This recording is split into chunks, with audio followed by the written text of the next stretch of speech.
سودا کی آخری کہانی جس کا عنوان ہے چلو جانے دو۔ بڑے ہال نما لاؤنج میں وہ 7 افراد آتش دان کے قریب بیٹھے تھے۔ یہ اس گھر کا سب سے بڑا، گرم اور آرائشی حصہ تھا۔ آتش دان کے قریب ہی ایک طرف کھانے کی میز، دوسری طرف کاؤچ اور سامنے ٹی وی، اور آتش دان کے عین سامنے کارپٹ پر فلور کشن پر آڑے ترچھے لیٹے بیٹھے وہ سب گپے لگا رہے تھے۔ کچھ ہی دیر پہلے معاذ نے لڑکیوں کے نہ کرنے کے باوجود ٹی وی بند کر دیا تھا۔ اس کا خیال تھا کہ اس ماحول کو سانسی آلات سے دور ہی رکھنا چاہیے۔ شاید وہ وکٹورین سردیاں انجوائے کرنا چاہتا تھا۔ وہ آتش دان کو تقریباً 10 بار تعریفی کلمات سے نواز چکا تھا۔ معاذ بھائی، جاتے ہوئے آتش دان اپنے ساتھ لے جائیے گا، جرار نے بھرپور سنجیدگی سے کہا۔ سوچ رہا ہوں کراچی والے گھر میں بنوا ہی لوں۔ معاذ جرار سے زیادہ سنجیدہ تھا۔ اسے جلائیں گے کب؟ نمل حیران ہوئی۔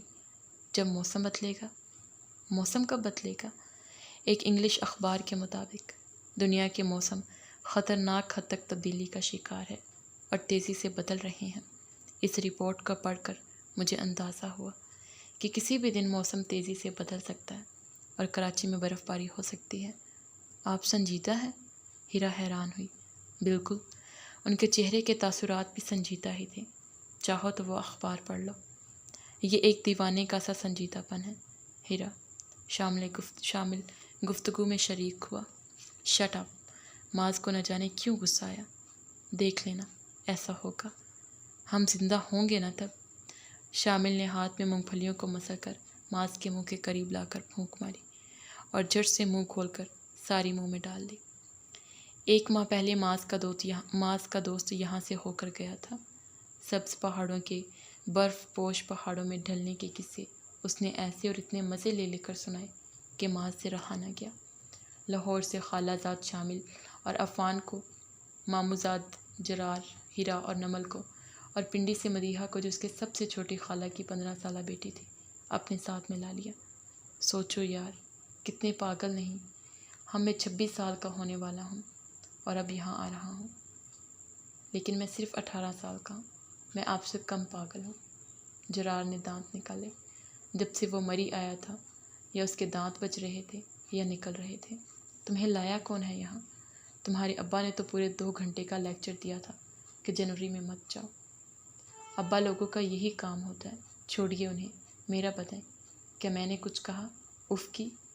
تم نے کیوں اف کرنا تھی؟ جیب تو میری خالی ہو رہی ہے، تو اکیلے آ جاتے۔ یہ احسان وحسان مت جتائیں پلیز۔ 18 سال کے بچے کی جیب میں کتنے پیسے ہوں گے بھلا؟ 18 سال کے بچے کی جیب میں آئی فون ہو سکتا ہے، خرچ کرنے کے لیے پیسے نہیں۔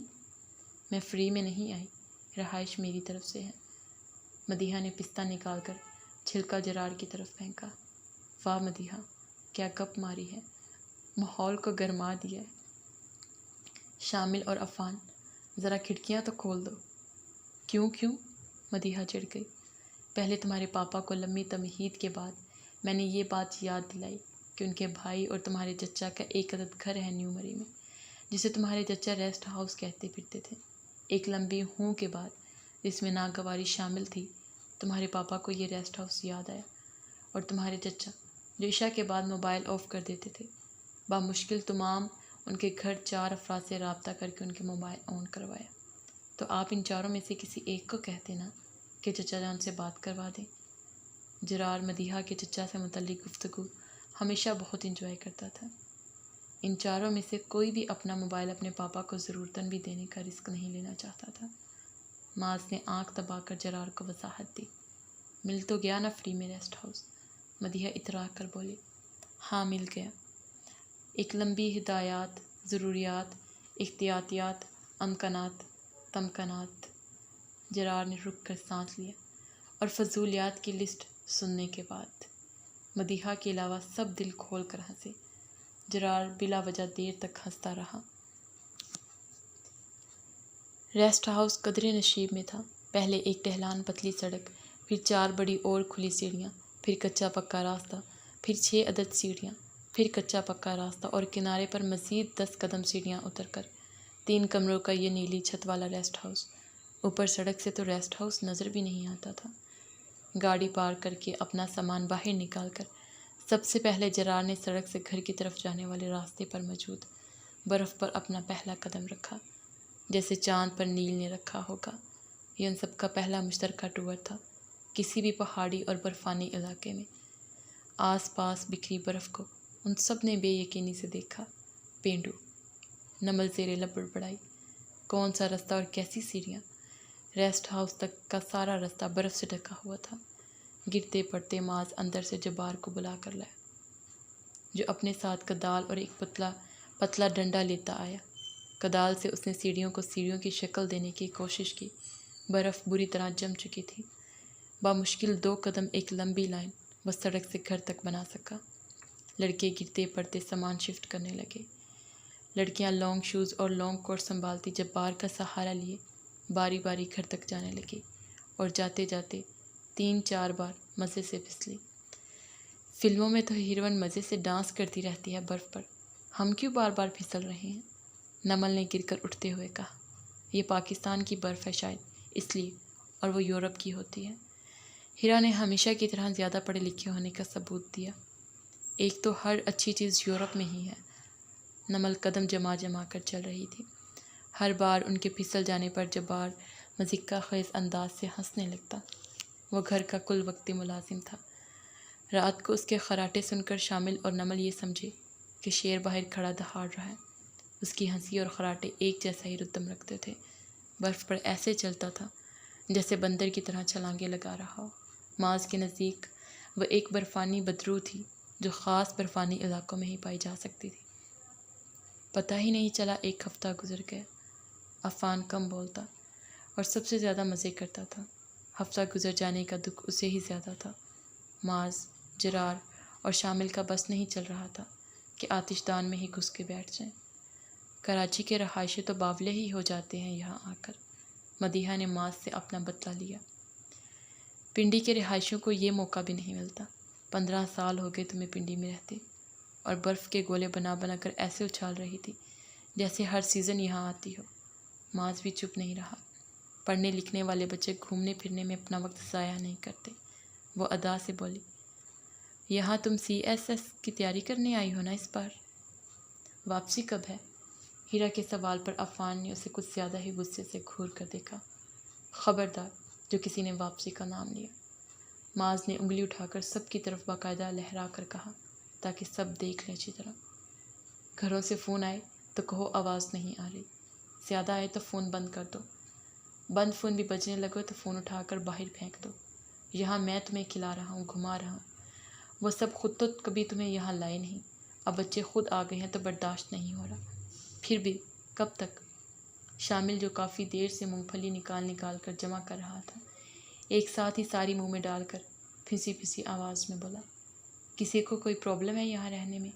نہیں نا، آرام سے رہو، صبح اٹھو، باہر نکلو، برف پر پھسلو، گولے بناؤ، شیر ہاتھی اونٹ بناؤ، آئس کینڈی کھاؤ، ادھر ادھر گم ہو جاؤ، اور رات کو اس پیارے سے آتشدان کے پاس آ کر بیٹھ جاؤ اور گپے لگاؤ۔ بعد میں دیکھیں گے کب جانا ہے واپس۔ میں نے تو موبائل آف کر دیا ہے 2 دن سے، مجھے نہیں چاہیے سکون میں خلل۔ خلل سے آپ کا مطلب گرل فرینڈ تو نہیں؟ جرار نے سنجیدگی سے پوچھا۔ ماز نے صرف گھورنے پر اکتفا کیا۔ لگتا ہے کوہ کاف میں آ گئے ہیں۔ کوہ کاف میں برف ہوتی ہے؟ ہیرا کا سائنسی سوال۔ نہیں، جن اور پریاں ہوتی ہیں۔ شامل گفتگو میں شریک ہوا۔ پاپا نے صرف چند دنوں کے لیے اجازت دی تھی۔ ہیرا پھر سے پریشان ہو گئی۔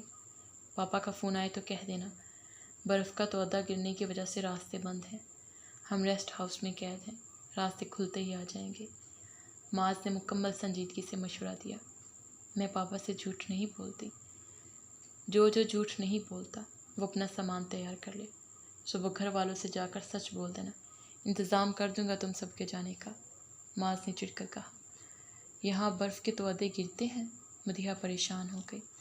برف ہے تو یقیناً گرتے ہی ہوں گے، جبار سے پوچھ لیتے ہیں۔ ماز کچھ سوچتے ہوئے بولا، رہنے دے پلیز، اس طرح ہنستا جیسے ہمارا مذاق اڑا رہا ہو۔ وہ مذاق نہیں اڑاتا نمل، وہ بس ہر بات کو انجوائے کرتا ہے۔ ماز نے جبار کا دفاع کیا۔ یہ جو چھت پر اتنی ساری برف گری ہے، اگر چھت گر گئی تو؟ میرا دوست بتا رہا تھا کہ اس کی نانی کے گھر ایبٹ آباد ہر سال کسی نہ کسی کی چھت گر جاتی ہے برف کی وجہ سے۔ جبار نے آنکھیں گھما گھما کر بتایا۔ اچھا، معاذ سوچنے لگا، یہ گھر تو 2 منزل ہے، اگر چھت گری تو اوپر والی منزل کی گرے گی۔ معاذ نے سب کو تسلی دی۔ اور یہ ہر موقع پر تمہارے اور تمہارے دوست کے پاس کوئی نہ کوئی بری کہانی ہی ہوتی ہے سنانے کے لیے۔ اتنے سارے دوست ہیں کہ ہر جگہ کسی نہ کسی کی نانی دادی موجود ہیں کہانیاں سنانے کے لیے۔ رات کا کھانا کھانے سے پہلے وہ سب باہر کا ایک اور چکر لگا آئے تھے، نیو میری، کشمیر پوائنٹ، مال روڈ پر۔ وہ ایک بار جا کر بار بار جا رہے تھے۔ یہ سب کچھ ان کے لیے نیا تھا اور وہ سب بھرپور انجوائے کر رہے تھے۔ وہ ہر بار نئی سے نئی چیز دریافت کر لیتے، برف سے ڈھکے چھوٹے بڑے گھر، دھند میں لپٹے پہاڑ اور درختوں اور برف سے ڈھکے رہائشی گھر، پتلی گول سڑکیں، کبھی نیچے تو کبھی اوپر، ایک دم سیدھی اور اچانک سے تنگ اور پتلی۔ اس دن وہ سب دریائے نیلم گئے، دوپہر کا کھانا وہیں کھایا اور رات کا کھانا کھانے سرے شام ہی مین مال پر آ گئے۔ جرار اور معاذ کا مشترکہ خیال تھا کہ مال روڈ سے بہتر جگہ تفریح کے لیے نہیں۔ السلام علیکم لالا جی۔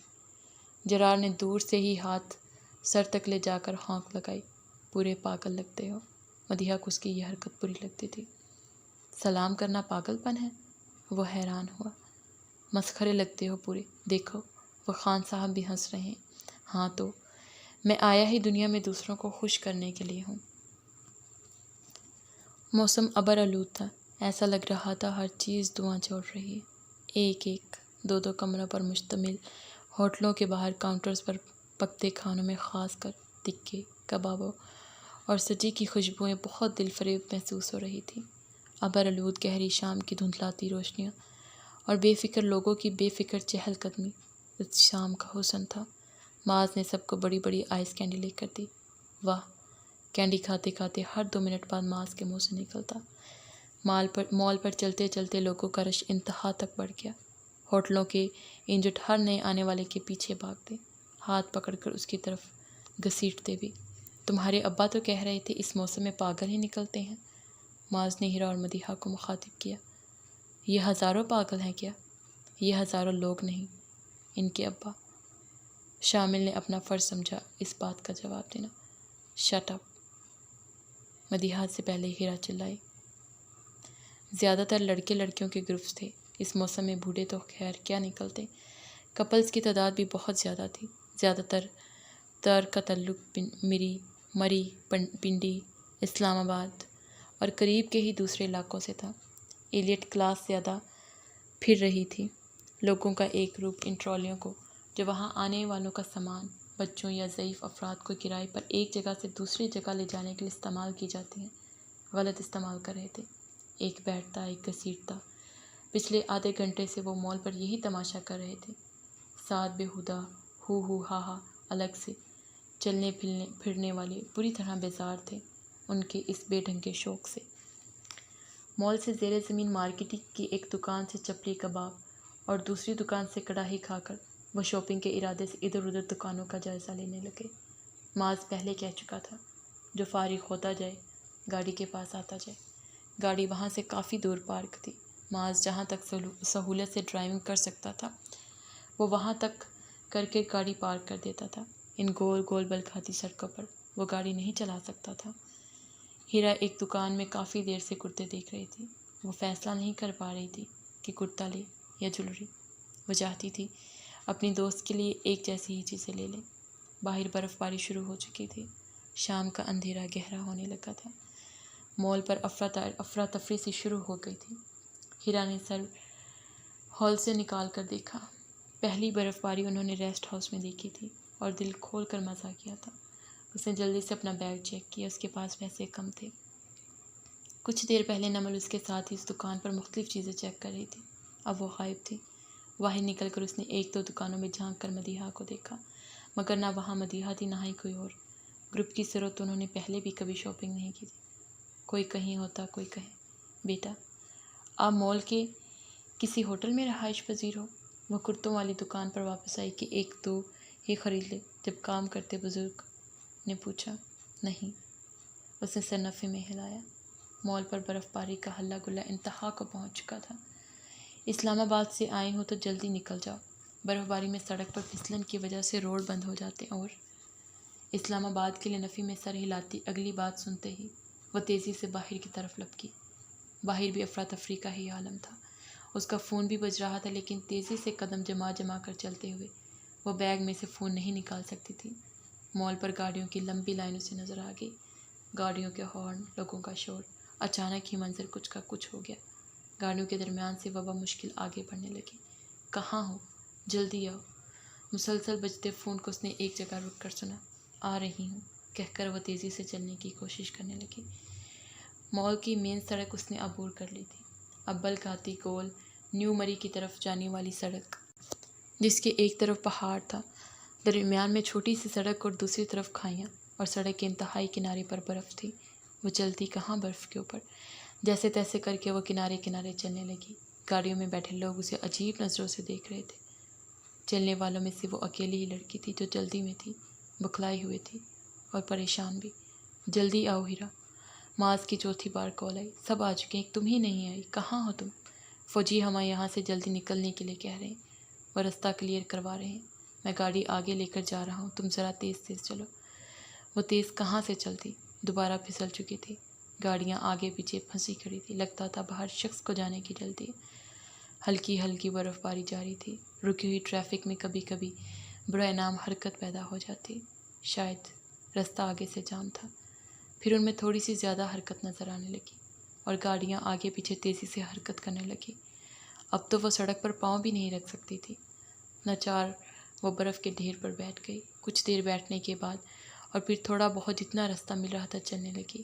عجیب مشکل تھی، بیگ میں رکھا فون بار بار بج رہا تھا۔ اندھیرا گہرا ہو گیا تھا، اسے ڈر تھا کہ وہ ضرور الجھ کر پیچھے جا گرے گی۔ گو وہ ایسی خطرناک کھائیاں نہیں تھی، پھر بھی گرنے کا خوف الگ تھا۔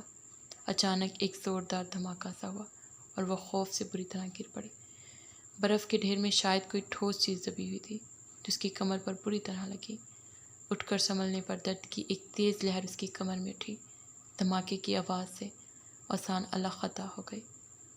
گاڑیوں میں سے لوگ نکل نکل کر سامنے کی طرف دیکھ رہے تھے۔ ہیرا، تم ٹھیک ہو؟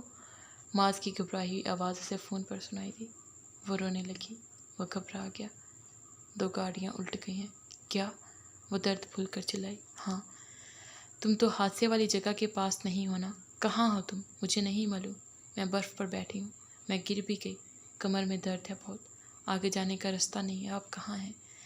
لگتا ہے تم اس جگہ سے کافی دور ہو جہاں گاڑیاں الٹی ہیں، تم وہیں بیٹھی رہو، میں کچھ کرتا ہوں۔ میں نے باقی سب کو ریسٹ ہاؤس بھیج دیا ہے، میں اکیلا یہاں تمہارا انتظار کر رہا تھا۔ وہیں بیٹھے بیٹھے اسے کافی دیر ہو گئی۔ افراتفری میں مزید اضافہ ہو گیا۔ ریسکیو ٹیم آ چکی تھی۔ وہ لوگ مستعدی سے ادھر ادھر مصروف ہو گئی۔ وہ لوگوں کو گاڑیوں میں پرسکون بیٹھنے کے لیے کہہ رہے تھے۔ پیدل اور گاڑیوں دونوں کے لیے آگے جانا ناممکن تھا۔ میڈم، آپ ٹھیک ہیں؟ ایک فوجی اس کے پاس آیا۔ نہیں، اس نے رونی صورت لے کہا، میں گر گئی ہوں اور مجھے وہاں جانا ہے۔ اس نے ہاتھ سے بلاک سڑک کی طرف اشارہ کیا۔ میری فیملی وہاں ہے اور میں یہاں اکیلی ہوں۔ فوجی نے اس کے ہاتھ کے اشارے کی طرف دیکھا۔ وہاں 2 گاڑیاں الٹ چکی ہیں، جب تک کرین نہیں آتی سڑک کلیئر نہیں ہوگی۔ کب آئے گی کرین؟ اسے لگا یہی کوئی 15-20 منٹ تک آ جائے گی، کل تک شاید ہی یہ سڑک کلیئر ہو۔ کل تک؟ وہ چلائی۔ جلدی سے معاذ کو فون کیا، ساری صورتحال بتائی۔ معاذ الٹا خود پریشان ہو گیا۔ فوجی لوگوں کو گاڑیوں میں سے نکلنے کا کہہ رہے تھے۔ لوگ گاڑیوں میں ہیٹر آن کیے بیٹھے تھے۔ پیٹرول ختم ہوتے ہیٹر بند ہو جاتے اور ان کی گاڑیاں بنا پیٹرول کے وہیں بند کھڑی رہتی۔ وہ بار بار انہیں یہی سمجھا رہے تھے۔ گاڑیوں میں لوگ رہنے سے ان پر غنود کی طاری ہونے کا خطرہ تھا۔ ہیٹر بند ہوتے ہی نیند میں ان کے ساتھ کچھ بھی ہو سکتا تھا، خاص کر چھوٹے بچوں کے ساتھ۔ لوگ گاڑیاں لاک کر کے مال روڈ کے ہوٹلز کی طرف بھاگے۔ حسب معمول مال کے ہوٹلز ایسے ہی کسی واقعے کے انتظار میں تھے۔ انہوں نے موقع دیکھتے ہی کرائے 5 گنا بڑھا دیے۔ وہ ٹوٹے پھوٹے کمرے جن کے کرائے سردیوں میں 400-500 سے زیادہ نہیں ہوتے تھے، اب 7-8 ہزار ہو گئے تھے۔ لوکل ویگنوں اور ٹیکسیوں میں بیٹھے لوگ زیادہ پریشان تھے۔ بیٹا، آپ ٹھیک ہیں؟ وہ سردی سے کانپ رہی تھی اور کمر کا درد الگ۔ نہیں، اس نے صاف کہا۔ اس کے ہونٹ نیلے ہو گئے تھے اور وہ رونے سے آنکھیں سرخ۔ ادھر آئے میرے ساتھ۔ وہ ان کے پیچھے چلتے ایک فوجی جیپ تک آئی۔ یہاں بیٹھیے۔ وہاں 3-4 خواتین پہلے سے ہی موجود تھیں اور گرم دودھ پی رہی تھیں۔ ایک کپ ہیرا کو بھی دیا۔ آپ کا نام کیا ہے بیٹا؟ ہیرا۔ اس کی آواز بری طرح کانپ رہی تھی۔ ہیرا بیٹا، پریشان مت ہو، میں ڈاکٹر خاور ہوں۔ میری کمر میں درد ہے، میں گر گئی تھی۔ اوہ، ٹھنڈ کی وجہ سے زیادہ درد محسوس ہو رہا ہوگا۔ میں آپ کو پین کلر نہیں دے سکتا جب تک اچھی طرح سے چیک اپ نہ ہو جائے۔ آپ کی فیملی؟ اس نے سر سے بلاک سڑک کی طرف اشارہ کیا۔ میں یہاں اکیلی ہوں، اس طرف، یہیں وہ لوگ۔ وہ سمجھ گئی۔ پریشان مت ہو بیٹا، ایک تو بچے آپ لوگ کسی کی بات نہیں سنتے، کب سے الرٹ دے رہے تھے کہ اس موسم میں گھروں میں رہیں۔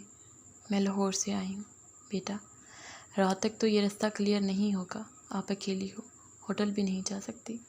میرا گھر یہاں سے کچھ دور ہے، یہ 5 لوگ میرے ساتھ جا رہے ہیں، آپ بھی چلیں، یہاں مجھے سب جانتے ہیں، قریب ہی میرا ہسپتال ہے، آپ اپنی فیملی سے پوچھ لیں۔ اس کا تو تھوڑا بہت چلتا دماغ بھی معاف ہو چکا تھا۔ اگر ماس وغیرہ کو کچھ نہ کر سکے تو وہ کیا کرے گی؟ اس نے ماس کو فون کیا، ساری صورتحال بتائی، پھر ماس کی ڈاکٹر خاور سے بات کروائی۔ ٹھیک ہے، تم جاؤ ان کے ساتھ۔ ماس نے 5 منٹ اسے ہولڈ کروانے کے بعد کہا، میں نے یہاں کھڑے فوجیوں سے ان کے بارے میں پوچھا ہے، سب جانتے ہیں انہیں، وہ قابل اطمینان ہے، تم جاؤ ان کے ساتھ۔ میرا تمہارے پاس آنا ناممکن ہے، میں انہیں ساتھ لے کر جا رہا ہوں۔ ڈاکٹر خاور نے ان 5 افراد کی طرف اشارہ کر کے ایک فوجی افسر کو بتایا۔ کافی دیر چلتے رہنے کے بعد ڈاکٹر خاور کے گھر پہنچے۔ کھانا کھلا کر ان کی ملازمہ جنت، ہیرا اور ایک دوسری عورت کو ایک کمرے میں لے آئی۔ باقی لوگ ہال میں لگے بستر پر پہلے ہی ڈھیر ہو چکے تھے۔ بیڈ پر گرتے ہی وہ سو گئی۔ اس کی کمر بہت دکھ رہی تھی، گرمائش ملتے ہی درد کم ہونے لگا۔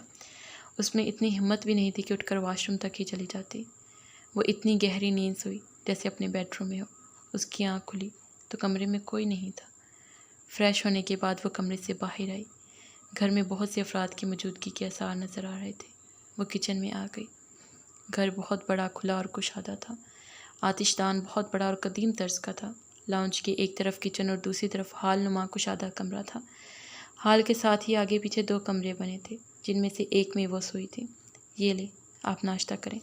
اس کے کچن میں آتے ہی جنت نے ٹرے ٹیبل پر رکھی۔ سنکے ہوئے ٹوسٹ، آملیٹ اور جام تھا۔ چائے پیو گی یا کافی؟ وہ پوچھ رہی تھی۔ سارا کچن الٹا پلٹا تھا۔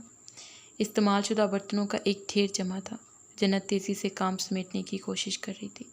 جنت کی شکل سے ہی لگ رہا تھا کہ وہ بہت تھک چکی ہے۔ میں ناشتہ کر کے مدد کرواتی ہوں، اس نے پیشکش کی۔ شکریہ بی بی۔ وہ ساتھ والی ایک کرسی پر ڈھہ گئی۔ 25 لوگوں کو ناشتہ کروایا۔ اور لوگ آئے تھے رات؟ وہ حیران ہوئی۔ لڑکے تھے کافی سارے، ناشتہ کر کے چلے گئے، لاؤنج میں سوئے تھے رات بھر۔ رستہ کھل گیا؟ ہیرا خوش ہوئی۔ نہیں، ابھی نہیں، باہر نکل کر تو دیکھیں کتنی برف باری ہوئی۔ اچھا، مقامی لوگ جتنا کر سکتے ہیں کرتے ہیں۔ سڑک کے اوپر پہاڑی پر میری بہن کا گھر ہے، کچھ لوگ وہاں اس کے گھر میں بھی ہیں۔ پچھلی بار ایک نومولود ٹھنڈ سے مر گیا تھا، ہمیں بہت دکھ ہوا۔ اوہ، ہیرا کا دکھ ہوا۔ جنت سانس لینے کے بعد پھر سے کچن سمیٹنے لگی۔ ہیرا نے بھی اٹھ کر اس کی مدد کروائی۔ اپنے گھر میں اس نے کبھی بیڈ کور تک ٹھیک نہیں کیا تھا، لیکن جنت کو دیکھ کر اسے احساس ہوا کہ دوسروں کے لیے بے لوث خدمت کرنا کتنا اہم ہے۔ ہیرا اس سے متاثر ہوئی تھی۔ جنت کے ساتھ ہی مل کر اس نے سارا گھر صاف کیا۔ رات کو اس کے ساتھ آنے والی عورتیں ہال میں موجود تھیں۔ ہال باقی گھر کی نسبت زیادہ گرم تھا۔ دوپہر کا کھانا ہیرا نے جنت کے ساتھ مل کر بنوایا بھی اور سب کو کھلایا بھی۔ بی بی، میں سونے لگی ہوں، بہت تھک گئی ہوں، آپ بھی سو جائیں۔ میں بی بی نہیں ہوں، میرا نام ہیرا ہے، ہیرا نے نرمی سے کہا۔ اچھا ہیرا بی بی، چاہے تو ہال میں آ جائیں یا اسی کمرے میں چلی جائیں۔ وہ اس کے یوں ہیرا بی بی کہنے پر مسکرانے لگی۔ نمل ماز وغیرہ سے تفصیلی بات کرنے کے بعد وہ فریش ہو گئی۔ کمر کا درد بھی ٹھیک تھا۔ کمرے کا بیرونی دروازہ کھول کر وہ گھر کے پچھلی طرف آ گئی۔ بہار میں یقیناً یہ گھر کے لون کا خوبصورت منظر پیش کرتا ہوگا۔ برف سے ڈھکا لون بہت بڑا تھا۔ باہر کا منظر دیکھ کر ہیرا نے ایک گہری لمبی سانس لی۔ برف پر قدم جما کر چلنے کے باوجود وہ 2 بار پھسل چکی تھی۔ جتنے دنوں سے وہ یہاں تھے وہ سب سے زیادہ پھسلی تھی۔ پہلے تو سب اسے اٹھا بھی لیتے تھے، پھر اس کے گرنے پر ہنستے ہوئے آگے بڑھ جاتے تھے۔ تیسری بار وہ پھسلی تو 10 فٹ تک پھسلتے ہی چلی گئی۔ وہ اوپر سے نیچے کی طرف جا رہی تھی۔ خود کو پھسلنے سے روکنے کے لیے اس نے برف کو گرفت میں لینے کی کوشش کی، مگر ناکام رہی اور دھڑم سے ایک گڑھے میں جا گری۔ اتنی تکلیف دہ انداز میں گرنے پر اس کی اچھی خاصی چیخ نکل گئی۔ اس کا سانس بری طرح سے اکھڑا ہوا تھا۔ گر کر سنبھلتے اس نے ارد گرد کا جائزہ لیا۔ برف سے بھرنے کے بعد گھڑا 8 فٹ گہرا تھا۔ اچھل کر اس نے گھڑے سے باہر دیکھنا چاہا، مگر ناکام۔ کنارے کو پکڑ کر اوپر اٹھنے کی کوشش کرنے لگی، وہ بھی ناکام۔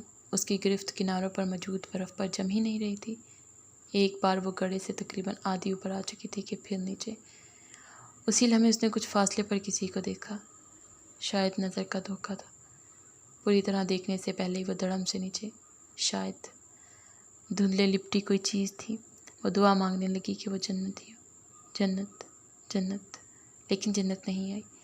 5ویں کوشش میں وہ پھر آدھی باہر نکل آئی۔ اس بار 2 عدد پاؤں اس کے باہر نکلتے ہاتھوں سے ٹھیک 3 فٹ کے فاصلے پر کھڑے نظر آئے۔ اس کے آدھا باہر نکلتے ہی وہ 2 فٹ اور دور ہو گئے کہ مبدا وہ انہیں نہ پکڑ لے۔ جب وہ دوبارہ واپس گری تو اسے شدید غصہ آیا اس پر جو باہر تھا، لیکن اس کی مدد نہیں کر رہا۔ کوئی ہے؟ وہ چلائی۔ کون ہے باہر؟ Help, help. وہ ایک ایک لفظ کو کھینچ کھینچ کر چلانے لگی۔ اس بار اس نے اوپر چڑھنے کی کوشش بھی ترک کر دی، کیونکہ اس کے اس طرح باہر نکلنا ناممکن تھا۔ آخر تمہیں کتنی اور ہیلپ چاہیے؟ گڑھے کے کنارے ایک دم وہ لمبا تڑنگا شخص بھاپ اڑاتا مگ تھامے نمودار ہوا۔ اس کے انداز میں تمسخر تھا، اور اس سے پہلے شاید وہ ہنستا بھی رہا تھا۔ ہیرا کی نظریں اس پر ٹک گئی۔ بتاؤ، اور کتنی مدد چاہیے؟ وہ کنارے پر گھٹنوں کے بل بیٹھ گیا، جیسے سیف الملوک میں مچھلی تلاش کر رہا ہو۔ اس نے مگ سے گھونٹ بھرا۔ تم شہری لوگ خود کو کیا سمجھتے ہو؟ ٹام کروز یا جیٹ لی؟ بہت پسند کرتے ہو ایڈونچرز۔ ہیرا کو شہری لوگ پر حیرت ہوئی۔ تو کیا مری گاؤں ہے؟ چلو پھر نکلو یہاں سے۔ ٹام کروز بن کر لگاؤ چھلانگ اور ثابت کر دو خود کو۔ 25ویں کوشش میں بھی تم یہاں سے نکل آئی تو میں چائے پینا چھوڑ دوں گا۔ چلو شاباش، کرو کوشش۔ وہ اسے پچکارنے لگا اور ساتھ ہی اٹھ کر 2 قدم پیچھے جا کر کھڑا ہو گیا۔ Shut up. ہیرا اتنا ہی برداشت کر سکتی تھی، بس شٹ اپ۔ اس نے حیرانی لی اس کے ہی انداز میں اس کے الفاظ دہرائے، اور ایسے ہی کنارے پر آ کر بیٹھ گیا، جیسے اپنی ہنسی اور حیرت دبا رہا۔ میں نے تمہیں گرایا؟ میں نے کہا تھا گھر سے اس خراب موسم میں نکلو اور یہاں گھومنے چلی آؤ۔ نیوز چینل الرٹ دے دے کر تھک چکی ہیں، لیکن شاید تمہیں اس برفانی موسم میں برفانی ریچھ کی طرح گشت کرنے کا جنون ہے، یا شو کرتے کلا بازیاں لگاتے پہاڑوں پر چھلانگیں لگانے کا شوق پورا کرنے آئی ہو۔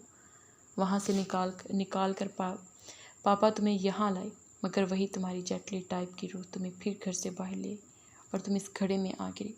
وہ 2 بار پھسل کر سنبھلی، مگر پھر بھی واک کرنے سے باز نہیں۔ جب برف پر نہیں چل سکتی تو چلتی کیوں؟ اگر میں تمہیں کھڑکی سے نہ دیکھ رہا ہوتا تو تم یہیں پڑے پڑے ٹھنڈ سے اکڑ جاتی، اور تمہاری اکڑی ہوئی لاش ہی تمہارے گھر جاتی، اور تمہاری وہ جنت، جنت، ہیلپ، ہیلپ کی آوازیں یہاں سے 15 فٹ سے آگے سنائی ہی نہیں دے رہی، اور گھر 40 فٹ کے فاصلے پر ہے، اور جنت اس سے بھی بہت زیادہ فاصلے پر۔ تم شہری لوگ کبھی برف نہیں دیکھی؟ برف دیکھتے ہی ایسے پاگل ہو جاتے ہو جیسے انگلش موویز میں بھیڑیے چاند کے نکلتے ہی ہو جاتے ہیں۔ ہیرا اسے دیکھ ہی رہی تھی اور اسے دیکھ ہی سکتی تھی۔ نکلو۔ وہ بدتمیز اب بھی چپ نہیں ہوا تھا، ساتھ ساتھ چائے کے گھونٹ بھی لے رہا تھا۔ اچھا، اگر میرے سامنے نہیں نکل سکتی تو میں چلا جاتا ہوں، اور کہتے ہی چلا بھی گیا۔ ایک بار پھر ہیرا نے بمشکل سر نکال کر باہر دیکھا۔ وہاں کوئی نہیں تھا، وہ واقعے میں جا چکا تھا۔ بدتمیز۔ ہیرا بے بسی سے کھڑی کچھ ہونے کا انتظار کرنے لگی۔ یہ لو، چارلیز اینجلیس۔ اس نے لکڑی کے ایک چوڑے تختے کو گھڑے میں نیچے سے اوپر کی طرف آڑا رکھا۔ اس پر سے چل کر اوپر آ جاؤ۔ وہ اس کے جانے کا انتظار کرنے لگی کہ وہ جائے تو وہ اوپر آئے۔ اس کے سامنے وہ باہر نہیں آنا چاہتی تھی، مگر وہ مزے سے وہیں کھڑا رہا، ناچار ہاتھوں اور پیروں کی مدد سے بلی کی طرح چلتی وہ باہر آ گئی۔ یہ تختہ میں یہیں رہنے دیتا ہوں، ہو سکتا ہے تمہارا دوبارہ اس طرف آنے کا ارادہ ہو۔ اس کے آگے آگے چلتا وہ مسلسل بول رہا تھا، ہیرا کا دل چاہ رہا تھا کسی کھڑے میں دھکا دے دے۔ وہ اس کے پیچھے چل رہی تھی اور چلتے چلتے وہ دوبارہ گری۔ اس نے مڑ کر اسے دیکھا۔ بہت خوب، کمال کا گرتی ہو، پھر گر کر دکھاؤ۔ ہاتھ سینے پر باندھ کر وہ کھڑا ہو گیا۔ وہ ہاتھ جاڑتی اٹھ کر کھڑی ہوئی۔ اس کی شکل بتا رہی تھی کہ وہ بامشکل ضبط کر رہی ہے، اور سامنے والے کی شکل بتا رہی تھی کہ وہ اس کے ضبط سے خوب محفوظ ہو رہا ہے۔ بہت ذہین ہو۔ وہ اسے سر سے لے کر نیچے تک دیکھ کر بولا، بہت اچھی میچنگ کی ہے شوز کی ڈریس کے ساتھ، لیکن شاید تمہیں کسی نے یہ نہیں بتایا کہ برف پر چلنے کے لیے شوز کو اوپر سے نہیں نیچے سے دیکھا جاتا ہے۔ تمہارے شوز پھسلنے کے لیے بیسٹ ہیں۔ انفیکٹ ان سے بہتر شوز دنیا میں اور ہو ہی نہیں سکتے۔ سو کیپ سلیپنگ، کہہ کر وہ آگے چلنے لگا۔ اس بار وہ زیادہ احتیاط سے قدم جما کر چلنے لگی۔ اس وقت وہ اپنے سب سے بہترین سوٹ میں ملبوس تھی، سیاہ ڈبل ہائی نیک، گہرے نیلے ٹاپ نما ٹی شرٹ اور ہم رنگ گھٹنوں تک لانگ کوٹ، سیاہ اسکارف گرا کی صورت گردن کے گرد لپٹا ہوا تھا۔ اور جن لانگ شوز پر اس نے اتنی تنقید کی تھی، وہ لانگ شوز ایمرجنسی میں رات ایک بڑے اسٹور سے لائے تھے، برفانی علاقے وزٹ کرنے کے لیے۔ یہ ان کی من پسند ڈریسنگ تھی۔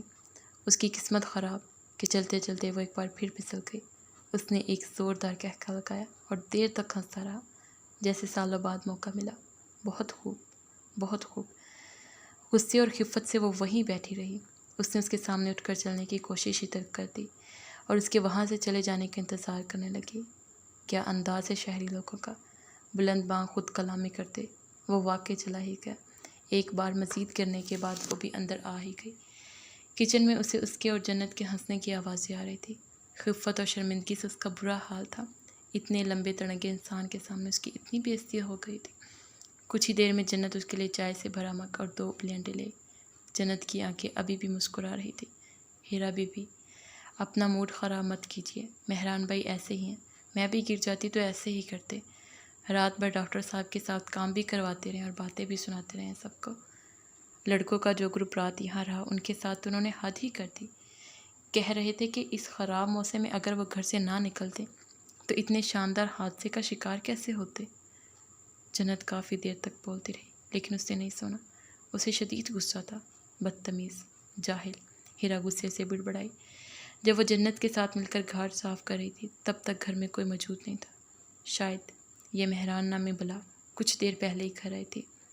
کوئی دوا ہے تو مجھے دو، میں اپنے ہاتھوں پر لگاؤں۔ ہیرا نے دونوں ہاتھوں جنت کے سامنے کر کے کہا۔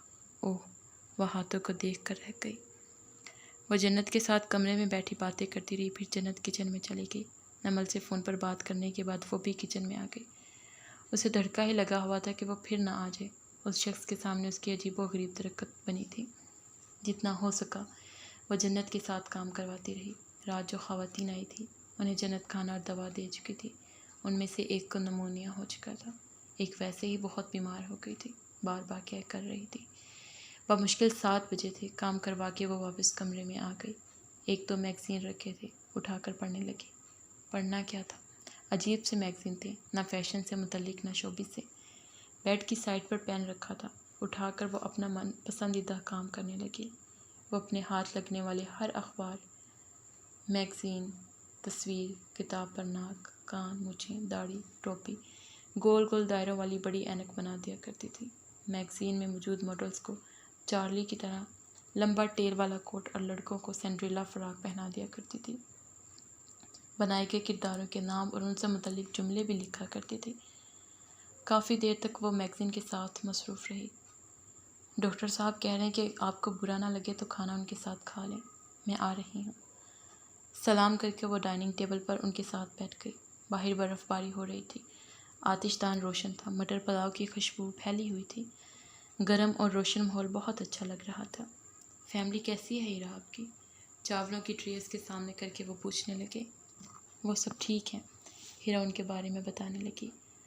حادثے والی جگہ تو کلیئر ہو چکی ہے، لیکن برف باری کی وجہ سے اس طرف سفر خطرناک ہو سکتا ہے، خاص کر نیو مری کی طرف۔